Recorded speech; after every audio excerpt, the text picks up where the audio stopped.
Mitha musillaklabadi musillakliba mafam aduda almond oil thabi aloe vera alu mahi vitamin E amadi rose water chang naina taibana phahanba ngami haina tongan ba research ki report singna hairi report asina hai mitha muba haibasi mi adugi hingbagi mawong amadi chariba chinjaki makha yamna poli mi amana nongmada pung 8 tagi 9 phawba tumdrabadi hakchang da e khongjel hantharaktuna mitha musil hali chahi yamsallakpagi matung inna unsada collagen puthokpa hantarakpa amadi unsage elasticity hantarapana maram oiraga blood vessels sing pasil laktuna mitha muba asi adumak thokhali karigumba mi amana nongma kangdana numit khudingi stress loina duna lairabadi stress aduna maram oiraga hakchang adu hingnaba hotnabada igi khongjel adu hakchang kayat khudingda pirabasu maigi saruktadi hanthabana maram oiraga mitha musil hali masidasu natana ising thakpa watpa mayai kaba chinjak chaba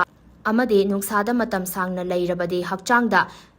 melanin gi chang henna puthoraktuna mitha musinbagi thawong asi thokhali hairiba thawong sing asina mitha musil hanba asidagi koknaba almond oil thabi aloe vera alu mahi vitamin E amadi rose water taibayai almond oil da antioxidant amadi anti inflammatory gi magun yawbana almond oil taibana mitha muba hanthahali inghallaba thabi machen mit amade mit ki akoibada minute 10 thamba natraga aluda anti inflammatory gi magun yawbana alu machet ama mit ki akoibada minute 10 taibana mitha muba hanthahali masida sunatana mit ki akoibada vitamin E rose water amade aloe vera